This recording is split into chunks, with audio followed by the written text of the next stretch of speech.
విజయశేఖర భారతి స్వామివారు మహాలక్ష్మి ఆలయంలో నాకు వారి దర్శన భాగ్యం దక్కింది. అక్కడ ఆధ్యాత్మిక సాధన గురించి వారు ఒక మాట మాట్లాడారు, అది నాకు గుర్తొస్తుంది మీరు చెప్తా ఉంటే. అంటే ఇంత టెక్నాలజీ వచ్చింది, ఇంత వచ్చిన తర్వాత కూడా పిల్లలకి ఆధ్యాత్మిక సాధన ఎందుకు అని అడుగుతా ఉంటారు కొంతమంది, నన్ను కూడా ప్రశ్నిస్తారు అని చెప్పి ఒక సమాధానం చెప్పారు. టెక్నాలజీ ఏం లేకముందు సుఖము ఉంది, దుఃఖము ఉంది. మీరు చెప్పినట్టుగా టెక్నాలజీ మొత్తం వచ్చిన తర్వాత ఇప్పుడు దుఃఖము ఉంది, సుఖము ఉంది.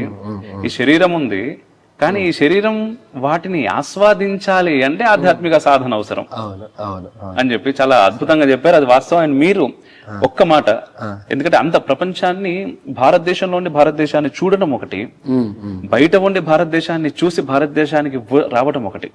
ఇక్కడ రెండు వేరు కోణాలు. మీరు ఇక్కడ చూశారు, అక్కడ నుంచి చూశారు, అండ్ ఆధ్యాత్మిక కోణంలోనూ చూస్తున్నారు. ముఖ్యంగా తల్లిదండ్రులకి and at the same time గురువులకి చెప్పాల్సినటువంటి మాట మీ ద్వారా. ఎందుకంటే నిజంగా అండి ఐఐటీలు IIITలు అనేటటువంటివి, మామూలుగా ఐఐటీలు అంటే మనం ఈ రోజు చాలా అంటే ఇండియన్ ఎడ్యుకేషన్ సిస్టమ్ లో చాలా పెద్ద స్థాయి, కానీ అటువంటి కాలేజెస్ లో చదువుతున్నటువంటి వాళ్ళు ఆత్మహత్యలు ఎక్కువగా చేసుకుంటున్నారు. అంటే చదువు రాక కాదు, చాలా పెద్ద స్థితి వాళ్ళది. అంటే అంత చదువుతున్నారు, ఐఐటి నుంచి బయటకు వచ్చినంటే లక్షల ప్యాకేజ్, కోట్లు సంపాదిస్తారు అనేటటువంటి ఒక స్థితి. అక్కడ ఉన్న వాళ్ళు కూడా జీవితాన్ని చూడలేకపోతున్నారు, ఇదే జీవితం అనుకుంటున్నారు. వాళ్ళ పరిధి ఇక్కడ నుంచి ఒక పరిధిలో బ్రతుకుతున్నారు, ఆ బ్రతుకొద్దురా అని చచ్చిపోతున్నారు. అసలు వాళ్ళకి, పిల్లలకు గానీ, పిల్లల తల్లిదండ్రులకు గానీ, గురువులకు గానీ మీరేం చెప్పాలనుకుంటున్నారు? మీరు ఇప్పుడు మొదలు పెట్టినప్పుడు మీరు దేశం అని చెప్పన్నారు, ముందు అసలు అక్కడ మొదలు పెడతా. ఎందుకంటే మీరు అన్నట్లు నేను విదేశాల్లో పెరిగినా నాకు దేశభక్తిని మా అమ్మ నాన్న బాగా పెట్టారు. అంటే అలా అని చెప్పి ఏదో ప్రత్యేకించి చెప్పారంటే అట్లా కాదు, ఆ ప్రవర్తనలోనే తెలిసిపోయేది. ముఖ్యంగా నాకు చిన్నవాడి నుంచి వచ్చిన భావన ఏమిటంటే, ఇప్పుడు ఇండియా అంటే ఏమిటి అని చెప్పంటే వెంటనే కాంగ్రెస్ బీజేపీ కొట్టుకోవడాలు, వీళ్ళు వాళ్ళు కొట్టుకోవడాలు, రాజకీయ నాయకులు, ఇవి కాదు. మనకి భారతదేశం అంటే దిలీపుడి దేశము, రఘు యొక్క దేశము, రాముడి యొక్క దేశము, శంకరాచార్యుల దేశము, ఇది నాకు గుర్తుండేది. కాబట్టి నీకు భారతదేశం అంటే ఏమిటి అని చెప్పంటే దిలీపుడు పాలించిన రాజ్యము అనే సమాధానం ఉండేది. మన లెక్క అది. ఒక గోవు కోసం మాటిచ్చినందుకు గోవు కోసం ప్రాణాలు ఇచ్చే మహారాజు పరిపాలించిన దేశం ఏంటంటే భారతదేశం, అది లెక్క మనకి. అట్లాంటప్పుడు మనం ఈ దేశంలో పుట్టిన సంస్కృతి మీద కించిత్తు కూడా మనం బురద జల్లడానికి మనం అసలు ఒప్పుకోం. ఎవరు ఒక మాట అన్నా కూడా ఒప్పుకోం. నేను కూడా అక్కడ ఒప్పుకునేవాడిని కాదు ఎవరైనా ఏమనంటే. మీకు ఇప్పుడు చూస్తున్న భారతదేశం, మీరు అనుకుంటున్న భారతదేశం నా భారతదేశం అవ్వచ్చు కాకపోవచ్చు, నా భారతదేశం మాత్రం ఒకటి ఉంది. అది మీరు అసలు ఏమాత్రం మార్చడానికి లేదు. ఎందుకంటే నాకు చిన్నప్పుడు బాగా నచ్చిన పుస్తకం ఏంటంటే వివేకానంద స్వామి పుస్తకం ఒకటి ఉంది, my India the India eternal అని చెప్పి. అంటే అది ప్రత్యేకించేం కాదు, చాలా ఉపన్యాసాల నుంచి ఆయన ఎక్కడెక్కడ ఇండియా గురించి చెప్పారో దాన్ని అంతా సంగ్రహం చేశారు. ఆ పుస్తకం చదివిన తర్వాత కూడా ఎవరికైనా భారతదేశం మీద వల్లమాలిన భక్తి పుట్టలేదంటే వాడు మనిషే కాదు. అది చాలా గొప్ప పుస్తకం.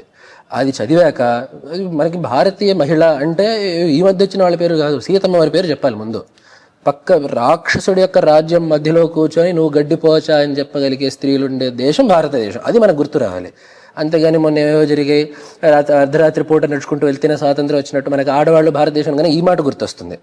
ఎప్పుడైతే అర్ధరాత్రి ఆడది నడుచుకుంటూ వెళ్తుందో అప్పుడు అంటే ఈ మాట కూడా నిజమే, జరగాలి, అదంతా అవ్వాలి. అయితే భారతదేశం అనగానే ఇది కాదు మనకు గుర్తు రావాల్సింది. మన కర్మ కొద్దీ, మన దురదృష్టం కొద్దీ అట్లాంటి వాళ్ళు ఇప్పుడు ఈ దేశంలో బతుకుతున్నారు. కానీ ఈ దేశం యొక్క మూలాలు ఏమిటని గుర్తు తెచ్చుకుంటే మనకు ముందు సీతమ్మ వారు గుర్తు రావాలి. నేను నిన్ను భస్మం చేయగలను, అయినా కూడా నేను చెయ్యను, ఎందుకంటే మా ఆయన వచ్చి ఆ పని చేస్తాడు కాబట్టి అని వాడి ముందు వాడి సైన్యం మధ్యలో కూర్చొని చెప్పే స్త్రీమూర్తి అమ్మవారు. అది మనకు గుర్తుండాలి. అది మనకు గుర్తుండదు. ఈ దేశాన్ని పాలించే వాళ్ళు అనగానే ఒక 500 ఏళ్ల క్రితం వలస వచ్చిన వాళ్ళు, అలాగే దేవాలయాలు కూల్చుకుంటూ ఏవో రాజ్యాలు సాగిద్దని చెప్పి వచ్చిన వాళ్ళు గుర్తొస్తారు తప్ప ఇక్కడ పుట్టి పెరిగిన రాజ్యాల గురించి ఎవరికి తెలియదు. కాబట్టి ముందు భారతదేశం అంటే మన దృష్టి పథం మార్చుకోవాలి. ముందు భారతదేశం అంటే ఇప్పుడు కనపడేది భారతదేశం యొక్క ఆధునిక చరిత్రలో ఒక భాగము. గత 300 ఏళ్ళు మాత్రమే భారతదేశం కాదు, గత 500 ఏళ్ళు మాత్రమే కూడా భారతదేశం కాదు. ఆ ముందంతా కూడా మనం ఏమంటాం, ఆ ముందంతా కలిపితే కదా భారతదేశం అయ్యేది. ఇప్పుడు గత 300 ఏళ్ల చరిత్రని పక్కకు పెట్టక్కర్లేదు. అయితే ఇది మాత్రమే కాదు కదా ఉండేది. ఇప్పుడు గత 300 ఏళ్లని ఇన్ ద కాంటెక్స్ట్ ఆఫ్ దిలీపుడిని చూస్తే అప్పుడు మనకేమనిపిస్తుంది, అట్లా ఉండాల్సింది ఇప్పుడు ఇట్లా ఉంది అని చెప్పి అనిపిస్తుంది. అట్లా అనిపించాలి అందరికీ. అట్లా ఉంటే అప్పుడు ఈ దేశం మీద ధర్మం మీద భక్తి అనేది ఉండేది. అలా అనిపించకూడదని అసలైన చరిత్రని మనకు దూరం చేసి లేదు టెక్స్ట్ బుక్ లో మొత్తం. కానీ ఒకటండి, నేను విద్యా వ్యవస్థ గురించి నేను ఇక్కడ చదువుకున్న వాడిని కాదు కాబట్టి నేను ఇక్కడ విద్యా వ్యవస్థని అనే అర్హత నాకు లేదు. అది నా భావన. విద్యా వ్యవస్థ బాగుపడాలని కోరుకుంటాను, మన విషయాలు ఉండాలని కోరుకుంటాను తప్ప దీన్ని నిందించే అర్హత మాత్రం నాకు లేదు. నాకు దీనికి తెలియదు కాబట్టి, నాకు స్పష్టమైన అవగాహన నేను ఇప్పుడు చెప్తాను లేదు కాబట్టి. అయితే నేను ఖాయంగా ఏం చెప్పగలను అయితే, పిల్లలకి దేశభక్తి లేదంటే తప్పు తల్లిదండ్రులది. ఎందుకంటే అమ్మా నాన్న ఇంట్లో చెప్పకపోతే స్కూల్లో చెప్తే మాత్రం మనం ఎలా నమ్ముతాం? వాళ్ళకి ఇంట్లో బొట్టు పెట్టుకోవడం చెప్పకపోతే వాడు స్కూల్లో బొట్టు పెట్టుకోలేదని చెప్పి మనం ఎందుకు తిడతాం వాడిని? కాబట్టి వాళ్ళు ఇప్పుడు చిన్నగా ఉన్నప్పుడు వాళ్ళు బొట్టు పెట్టని నేర్పించకపోతే వాడు 5 ఏళ్ళప్పుడు బొట్టు పెట్టుకుని స్కూల్కి వెళ్ళలేదు అనే బాధ్యత వాళ్ళకి ఎట్లా వస్తుంది? కాబట్టి అట్లాంటివన్నీ చూసుకోవాల్సిన అవసరం అనేది తల్లిదండ్రుల మీదనే ఉంది. కాబట్టి ముందు నేను అనాల్సింది వాళ్ళనే. ఇప్పుడు మన దేశంలో అసలు ఇంతకాలం సంస్కృతి వచ్చింది అంటేనే తల్లుల వల్ల. కానీ ఇప్పుడు పక్కకు పోతుందన్నా కూడా తల్లిదండ్రుల వల్ల. అంతేగా మరి. పిల్లలకి చెప్పేది ఏమిటంటే ఇప్పుడు భగవద్గీతని చదవాలి. ఎందుకంటే మనం పని ఎలా చేయాలో స్పష్టంగా అక్కడ ఉంది.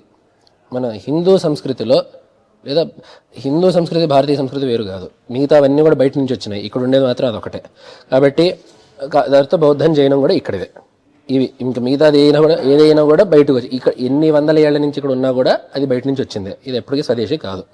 కాబట్టి అది పక్కన పెడితే మన భారతీయ వ్యవస్థలో పనిచేయడం ఎలాగా, మనం ఫలితాన్ని ఆశించాలా వద్దా, ఫలితం పట్ల, పని పట్ల, బాధ్యత పట్ల మన దృష్టి ఏమిటనేది స్పష్టంగా ఉండేది భగవద్గీతలో.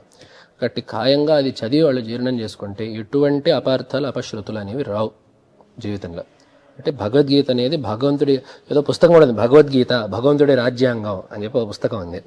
భగవంతుడు మనకి వేసిన ఒక బ్లూ ప్రింట్ భగవద్గీత. ఎలా ఉంటే మీరు సుఖంగా ఉంటారు, సుఖంగా మాత్రమే కాదు మీరు మీ ప్రయోజనాలని సాధిస్తూ సుఖంగా ఉంటారు అనేది భగవంతుడి గీతలో చెప్పింది. కాబట్టి అది కూడా ఖాయంగా తప్పకుండా చదివి దాన్ని మనసుకు తీసుకోవాలి అనేది చెప్పాల్సింది.